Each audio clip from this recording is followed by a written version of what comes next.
Hi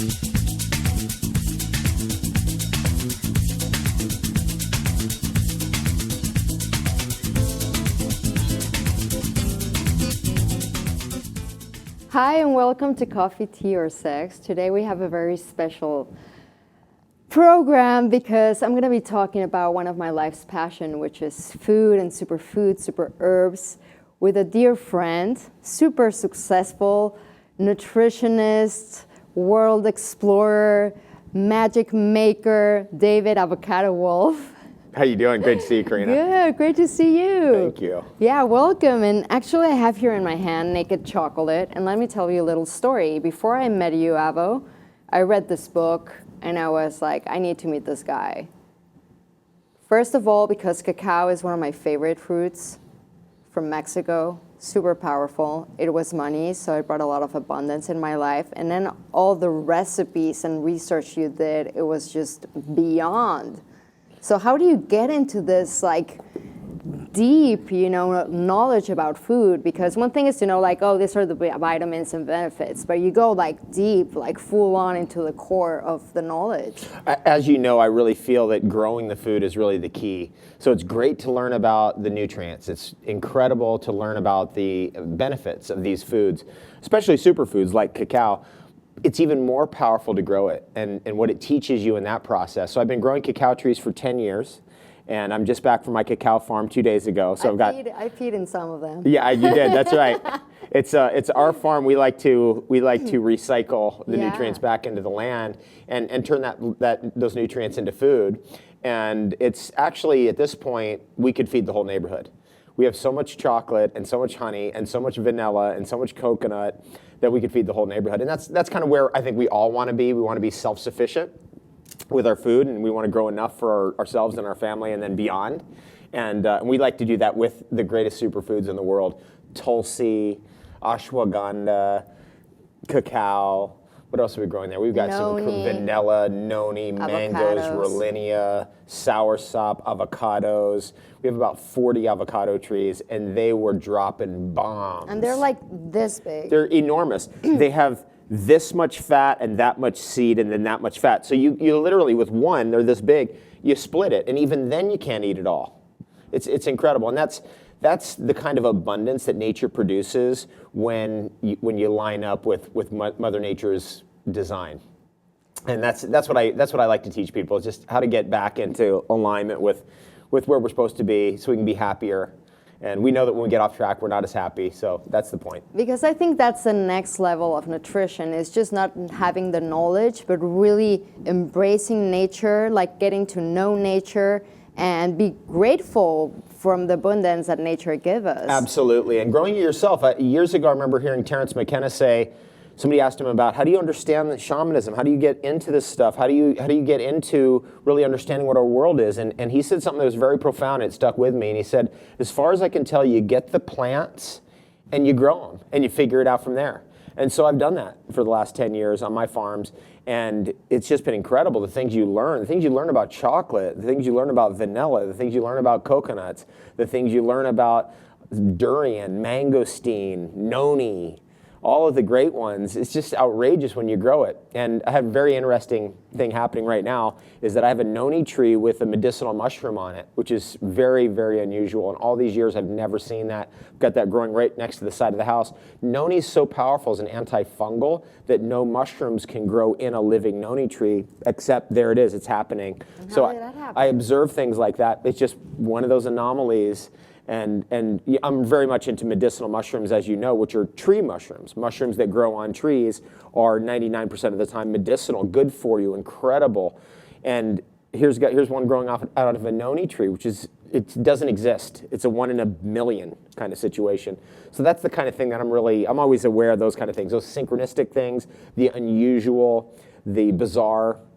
That's what I'm always looking for in nature and in life, because that's where the action is. And that's like also right now, like thinking about relationships. Like we work so much on like our human relationships, but we really don't put any effort or value in our relationship to nature. And how can that relationship teaches us so much. Like the real wisdom is there, right? It's so important, and you need to get daily, this is part of our superhero training that we do, a measured hour in nature every day. A measured hour in nature every day. How can you find that in a city? You go to the park. You go to a local park, and you do the best you can where you are, and you work your way out from there. You know, if you live in Los Angeles, you got to get to the park, you got to get to the beach, you got to get to the mountains, you got to get somewhere at least an hour every day. Most people can get to the beach or get to the local park with relative ease. And then you get into the fractal harmonics and the natural harmonics of nature, right? When we're in the streets here, it's like brick buildings and wood buildings and houses, and it's all angular and boxes. And nature doesn't present us things that way. It's more fractal, it's natural, it's harmonic, it's beautiful. And that helps us. It actually helps us to connect to those higher harmonics that nature is always emitting. It's always transmitting those things to us. And an hour a day is a good start. So you think that's where the healing properties of food comes from? Absolutely. Like the energetics and the harmonics of nature. And that's why processed food, it's zero value, right? I was with a guy 2 nights ago who was in the pharmaceutical business for 40 years and did good work in that business, which is most of the things that are coming out of pharmaceutical companies is not really the best thing for us or the planet. But this guy's really doing good work. But he said something that was profound. He said after all those years, he realizes that when you fractionate a plant, you just take one thing out of it, you lose the magic of it, you lose the power of it, and you lose the benefits of it. And so in his future life, as what he's doing now and how he changes life, is he wants to do whole plant foods, whole herbal extracts. So you get all the energy that's there. And that's a big thing that happens when you grow these plants. When you grow aloe vera, as we grow aloe vera on our farm, you come into contact with the magic of aloe vera, and it has an effect on you even if you don't eat it, which is also something I never really believed. Like the presence. The presence of it. You'd read that in like spiritual books, that the plant would like affect you just by being around it. But I have to say, after 10 years of growing these things, I believe that. That's been my experience. That makes sense because it affects you like when you're with people. Like when I hang out with you, you affect me in a way. How come a plant not? Right, exactly. Like it makes sense, well, good right? point. Good point. Yes. So do you want some coffee, tea, or sex? Depends on the time of the day. I'm not a coffee drinker, as you know, so I'm not really into coffee unless somebody makes like a longevity superfood coffee with a million super herbs in it or something. Yeah. Tea or sex depends on the type of the day. Yeah. I'd say if it's like morning, it's going to be shaga most of the time, shaga tea. Sex in the morning, rare, but every now and then it's the right type of day. And in the evening, probably going to be sex. Are you getting shy? A little bit. But tell me about like the energetic of sex also in the food. Because that's a big one, right? Eating is a very sensual experience. And growing food is a very sensual experience. We keep bees at our farm. So we have 15 hives and millions of bees. And they're pollinating those flowers every day. And so there's sex going on at every flower. To make that honey. That's what happens. The bees collect that pollen, they regurgitate it, create that honey in their stomachs, they create the royal jelly in their stomachs, they create all of this amazing things. The wax is created. And where does it all come from? It's really coming from flowers mostly. And what's a flower? It's the reproductive organ of the plant. So it's a very sexual experience. And you can triple your production of fruit, for example, on a farm when you introduce bees. So that's a lot more sex, 3 times as much sex. Yeah, there's a lot of sex going on in your farm, right? Because you have like this hives, you make amazing honey. And to be honest, like it's not because it's you, but it's the most amazing honey I ever tried. We had it fresh out of the hive about a week ago, and it was the cream of the crop. It was the best comb out of the lower hives on our property, and that was probably the best high I've ever had from honey. Very close to one of the best highs I've ever had. And we were just all night just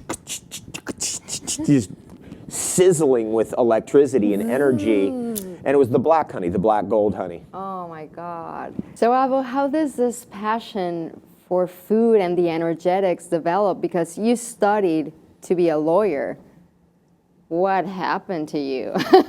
That's what my mom said. In the that. good way. Like, yeah, but what are you doing? Yeah, what are you doing? I'm just doing what I love to do. I think that Some of it's just genetic and it's part of your spirit journey. And then definitely that's part of my spirit journey, is to be really aligned with plants, grow the plants, figure it out from that level, figure out nutrition from growing it. And I think part of it is my childhood. When I first came to California in 1977, we planted an orchard on my uncle's farm. And we put in 200 trees. So you can imagine, as a real little kid, 7, 8 years old, we did that every summer and winter for, I don't know, about 3 years. And it was really a powerful experience, and it changed me. So I understood, okay, this is an avocado tree, this is a blood orange tree, this is a key lime. And we had an incredible experience growing up that way, with the food coming in from the orchard, with the food coming in from the garden whenever we were in California. Eventually we moved to California. And then I grew up here during my formative years, from 10 years old on, pretty much, even though we came here, before that. And that's when I really got into it as a hobby. Mm-hmm. It was a hobby. And then one day it clicked. One day, and I think it was August of 1994, I realized, whoa, this is what I'm supposed to be doing. This is it. What am I thinking? I can't put 1,000% effort into something I don't like, law or the legal profession. I don't want anything to do with that.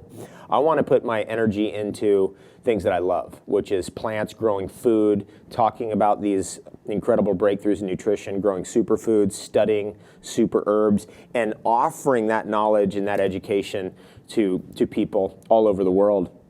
That's what really turns me on, and it's kept me going all these years. And which is really needed, because when you started, you were one of the pioneers. Like even 7, 8 years ago, talking about spirulina was like, what's that? Now everybody talks about spirulina. It's everywhere. But you started, like, was it hard, like, to get this career to be successful, or to get the people attention, and not like, oh, this weirdo talking about food and the energetics? Like, how did that evolve? Well, I never thought about it in the sense of, like, I didn't really care if it was successful or not.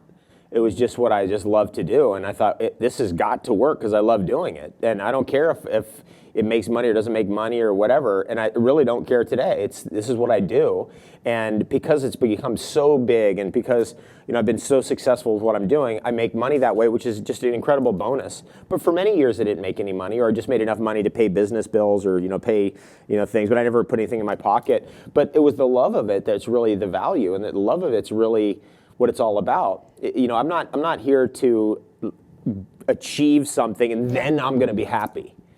Right? You got to be happy along the way, or forget about it. But you can tell, and from the people I talked about you, it's like one of the things they say, it's like, David Wolfe, I love his passion and his love for food. That's what inspires me to make a shift. And I remember when I met you in integrative nutrition, it was 2009, I saw you speaking, and the information sort of like glanced at me, like I could have a glance of the information, but what got me inspired was your passion. And the next day, I went raw for a whole year, full on. Wow. Bought like all the superfoods, but like at that time, like a whatever blender. Now they have the NutriBullet, I know. But it was just like life-changing, and it's that passion.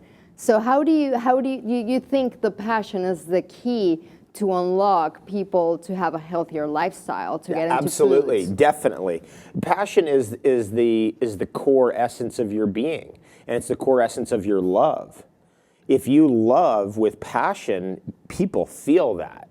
And you can love another person, you could love your land, you could love your plants, you could love your dog or your cat. But if you have a passion for it, people feel that. And that's what communicates across. So I could talk all day long about vanilla, and the vanilla that we grow on our farm. And the one I just smelled. And the one you just smelled over there. And the thing about that is that it's the energy and the passion that's going to be remembered when somebody thinks about that show years from now. They're not going to remember the nuances of growing vanilla, and they're not going to remember what the vanilla vine looks like, but they'll remember the passion around it. And I think I realized that in the very beginning. So I have a deep passion for this, and when I communicate that to people, they feel it, and they're inspired by it, as I'm inspired by it. And by the way, I'm continuously inspired by what is available to us in the development of our world. It's incredible that what the information is that we can access. It's this last, especially in the last year and a half, it's just, you think it's going this way, and all of a sudden it goes that way, and it's the best ever by far. It's better than you could even imagine it. That inspires me. I am so inspired when something gets even better and better and better. And you're like, geez, you feel like God is close, when that's happening. You feel the source of creation is near. And that's a tremendous feeling. And that's by the way, a feeling of health. That's being healthy. Health is a feeling that you have. How do you know you're healthy? Because you feel healthy. It's a feeling. And it comes in hand with the infinite possibilities and vibrancy. And that's sort of what you discover because, I've got the fortune to travel with you. And when we go there, it's like, there's always a discovery. There's always something new. There's always like a new herb or a new flower or a new medicinal mushroom. Like, how do you have that in mind? Do you discover that first in the internet and then you go specifically to look for something? Or just meeting like local people that support you? Like, how does that work? It's all the above. It's all the above. Sometimes it's just an intuitive feeling. Sometimes somebody says something to me. Sometimes I overhear something and I'm like, I better research that. Sometimes it's an internet piece of information. Sometimes it's a message. Somebody tells me, hey, go check this out. And as you know, it's always on at all times. All through the night, all through the day. Like when we were in Iceland, we're hunting down the wild Icelandic poppy, whatever it is. And when we're jumping into ice cold water, freezing rivers, where you'd think there's no way I'm going to do that, and then next thing you know, you're doing it. That's the superhero training. That's superhero training right there. That's the best. And that was amazing because when I jumped into that river, which was like freezing cold, after that, Arctically cold. Yeah. I came back and it was just like, I can do anything.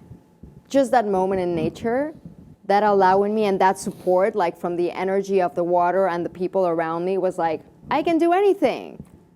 That's the power of nature. That's the power of nature. And that's the power of food, but we underestimate it. That's where when suddenly the processing gets in the way and there's just too many hands in between you and Mother Nature, you're going to lose that magic. You're going to lose that magic. But being right there and cultivating your own sprouts, that's a lot of times where it starts. Just being engaged in the magic of growth is a really powerful thing. So you grow the food and you're like, oh, let's feed this to the dog. Okay, how about the kids? Let's feed this, these sunflower sprouts to the kids. Let's eat this for dinner. And then you're completely intimately involved. And all of a sudden you think, maybe I can do this better. And that's what I've been working on all these years is, okay, let's grow it, let's do it, but let's do it better. Let's see if something's working. And sometimes your intuition speaks, sometimes you read something, sometimes somebody tells you something, and all of that experience over all these years has brought together the beauty of our farms. Is just, we've put all that together in a big artist piece, right? That's what this farm really is to me. Your farm is like a piece of art, and it's a living piece of art. And in this artist piece, you're able to take all those gifts of everybody who's been a part of that farm and eat it. And share it. You can't. Because that's part of it, right? That gets me going. That's a celebration. It's like when they do the wine, harvesting. Like it's a big celebration. The whole village gets together. They dance and the grapes. It's also a way to celebrate life and its abundance that we forget, like the celebration piece. We had a family over on Saturday night, and they're new to Hawaii, so they had just come over. They're trying to check out, maybe they're thinking about moving from Utah to Hawaii with 2 little kids, and then we had another family come over with another 8-year-old child, and so we had some families over there, and so I thought, let's get a project going with all the kids, and so we got mucuna out. And I'm a big fan of mucuna with chocolate and vanilla, and we grow mucuna, chocolate, and vanilla all together. And we had all these pods, and so we were going to have to peel all those beans, and so we created an assembly line. It's a meditation. You know that. Yeah, you know that one. I've done it. You've done it. And so we did an assembly line with the kids, with the families, and then we processed all these mucuna beans. And what an experience that was. That's what community is about. And so while we're peeling and while we're having fun nicking those little mucunas and peeling the skins off, we're also talking and we're sharing, and it's what it's all about. And then that, to them, that was such an incredible experience that they could come to a farm and then get to participate in creating this incredible superfood, which is really what mucuna is, especially when it's mixed in with chocolate. And that combination's gone back, 10,000 years to the beginning of time. What a combination. What a combination. What a combination you can take also to your everyday life. And that's also that I applied into my life. I bring some elixirs, or I bring like tinctures with different herbs or mushrooms or whatever I want. And I bring that energy even if I'm in Mexico City or in Berlin or wherever I am, because that energy, I'm so in tune already that it's just bringing that part of nature or that moment of nature within me. So you can do that and learn to do that in your everyday life. That's right? that's a great way to describe it. You can take the energy from your house, from your farm, from your friend's farm, and from people that you know, who you trust, who are growers of these things, growers of ginseng, for example, or schizandra, or some of the great things that we love so much, or goji berries, and then you bring that with you, and then people can feel that. They're like, I want what she's having, right? It's one of those. So that's and it's not the Harry met Sally after a sandwich orgasm. Yeah, it's a little bit better than that. Yeah, it's the after Shisandra. Yeah, the Shizandra orgasm is a lot better. Exactly. But this is what, 2016. That was 1980 something. So it's changing. Things are changing. Do you think, how can we change in a global scale? Because we talk about like you having your farm. I'm starting an organic garden at my mom's place because I don't have a place on my own to start that. But how can we start like in a small scale and really like create community gardens? Like what can we do? It depends on where you live. The best thing to do is start where you're at. Let's say you're in a situation, you're in an apartment, and you're really thinking, God, I would love to do some of this stuff. Okay, start with sprouting. Get some sunflower seeds and sprout them up, and get a little tray. We used to use old fast food trays back in the day, right? And we'd put all the soil in those trays, and then we'd sprinkle the soaked sunflower seeds on there. Then we'd put them out in the porch, and then they grow. And then you could harvest them and eat them. That's a great way to start. Some people are really good at fermenting things. They're creating their own kombuchas, their own juns, their own fermented probiotic drinks. And so maybe that's somebody's gift. Kimchi, sauerkrauts.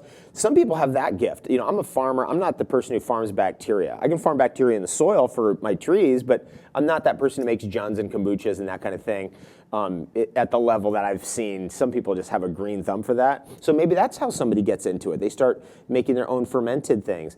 Other people, they're going to, they're guerrilla planters like me. They're going to be out in the middle of the parks in the middle of the night with a machete and like digging a hole and guerrilla planting fruit trees or nut trees in the park, because nobody really checks. And some people make food like me. Right, and some people, and one thing I love is whenever you're at my house is when we got the avocados going off, you make the best guacamole. I am so happy when you're there making guacamole, because my job is to get the avocados to you.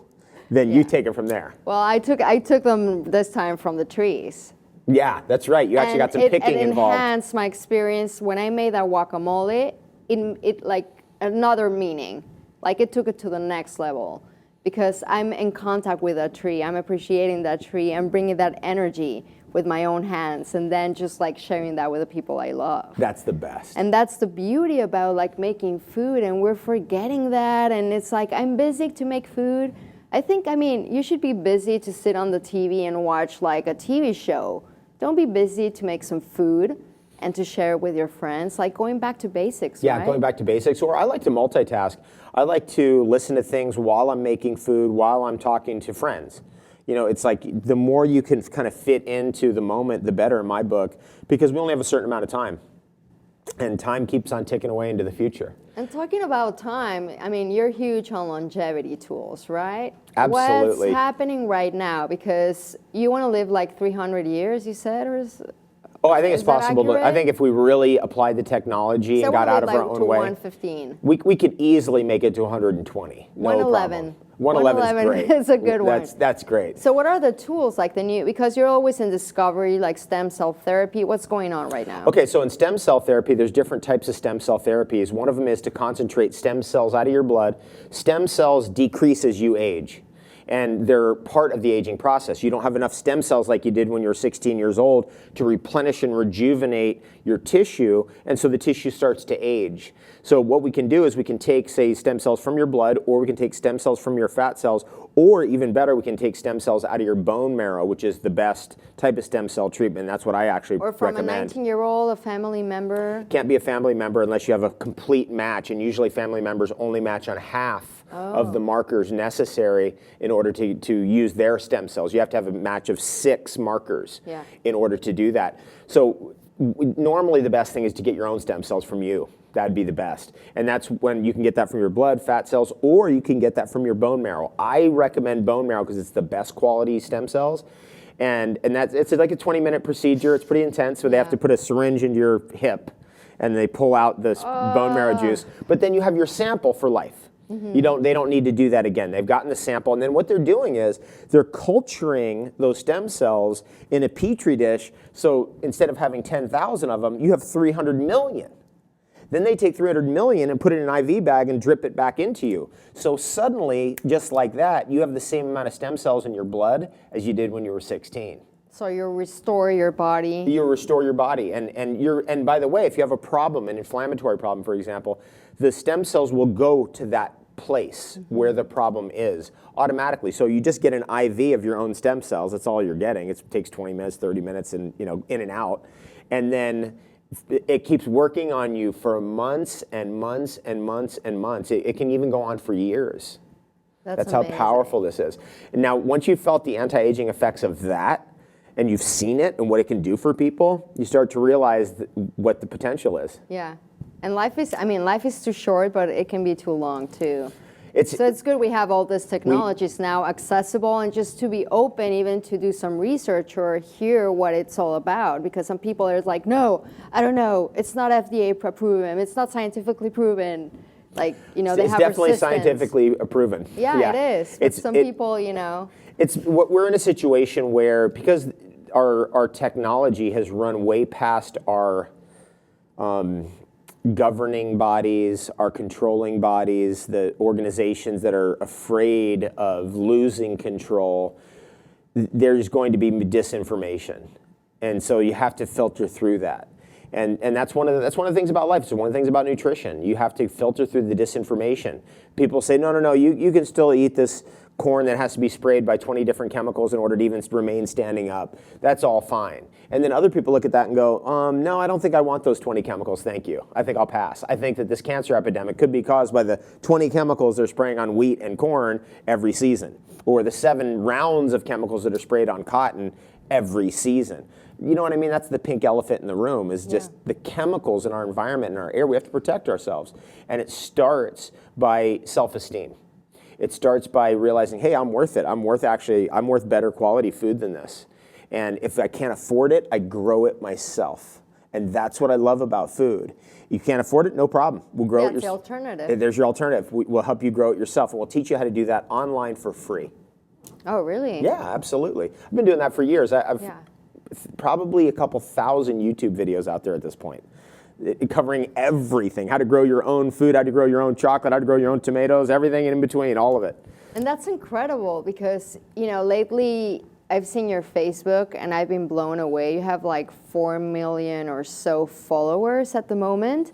So for me, I'm excited because that means all this information is getting out. It's getting out there. Like people's interest of being healthy and growing their own food and having like a high self-esteem and being happy and really like creating thinkers more than believers. It's there, and that's what you're doing with social media. So amongst your research for like your new book, The Color Cure, you're also developing marketing skills, like in order to get this message out to the most people possible. As possible, right? Absolutely. And I like Facebook for that reason, because it's an environment. It's interesting. You can put something out there and then you read the comments. Yeah. And in those comments, you're going to get really a good overview of kind of where we're at as a culture and civilization.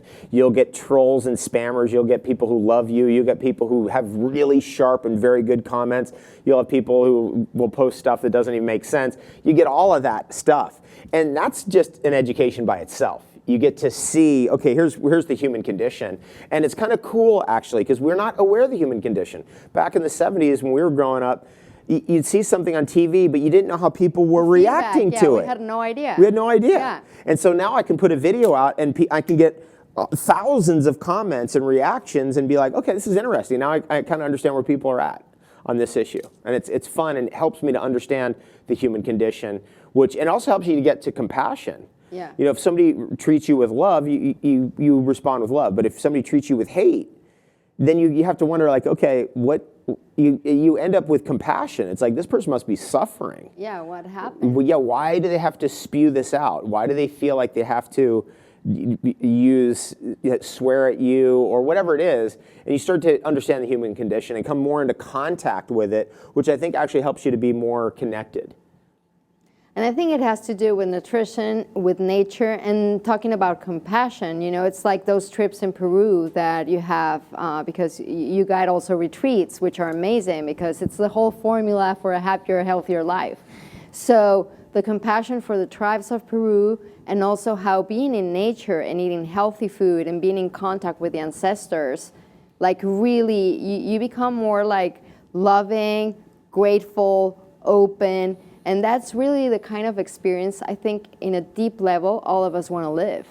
Absolutely. Gratitude, appreciation, compassion, those are energies that are particularly and interestingly part of the human condition. And if you treat someone with compassion and gratitude and appreciation, they'll react differently than if you treat them with hate, fear, anger, jealousy, control, or whatever the other stuff is. So we always have to work on that, each one of us individually. And that's one of the things that I like to do with social media, is just constantly send out reminders because somebody's got their phone, they look at their phone, and it's like, oh, I can be in appreciation, boom. And then it can immediately influence what's going to happen in the next conversation they have, right? So this is actually causing a worldwide change.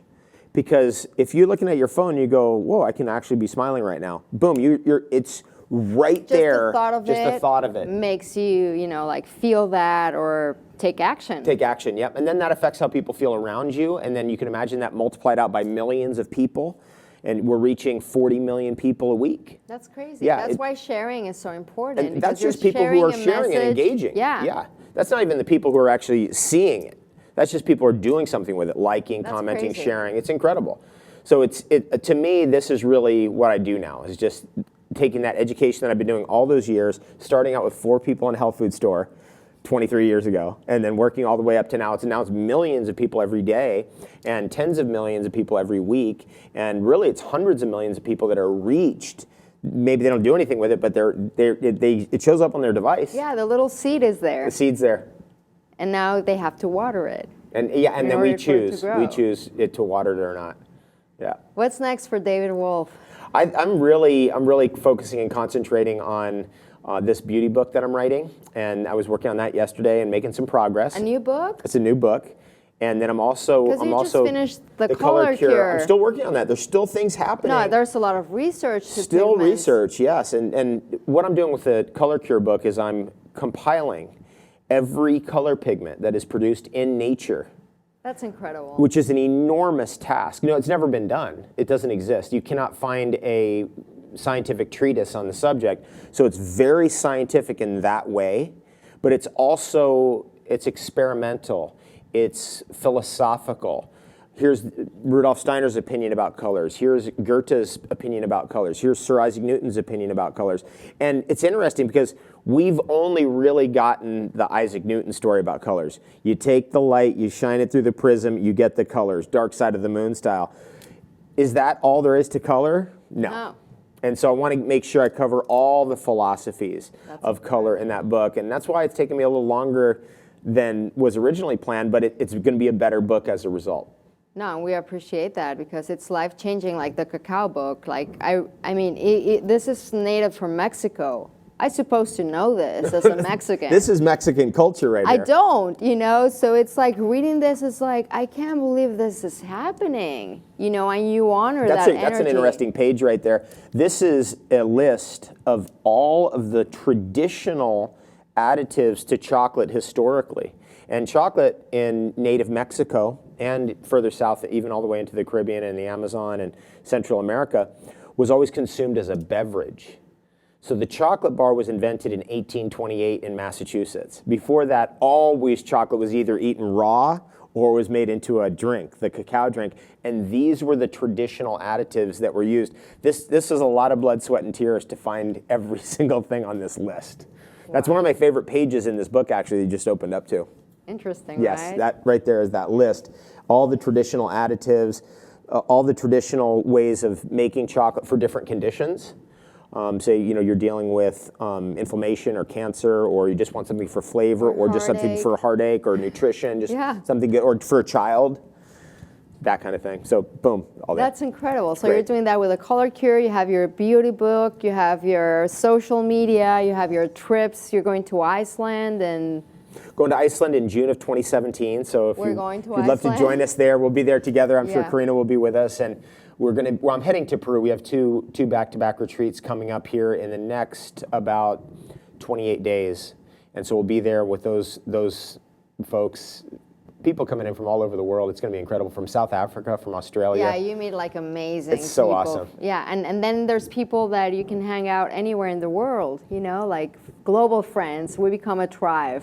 Healthy oriented, looking for adventure, good energy, good vibes, having the best day ever. Yes, having the best day ever. That's the summation of it all. What are we trying to get to? We only have today. We only have right now, so it better be the best ever. If today's not the best day ever, it's not going to arrive. You have to create it. Today is the best day ever. That's the reality. It is the best day ever, and this was the best show ever. Thank you. Right on. That was great. Thanks for having me on the show. Wolfe. That was great. Yeah, wishing you the best. We'll be seeing you, and I'm super fan in Facebook and your Instagram, which I adore because I always like all the discoveries of the weird things you see in nature.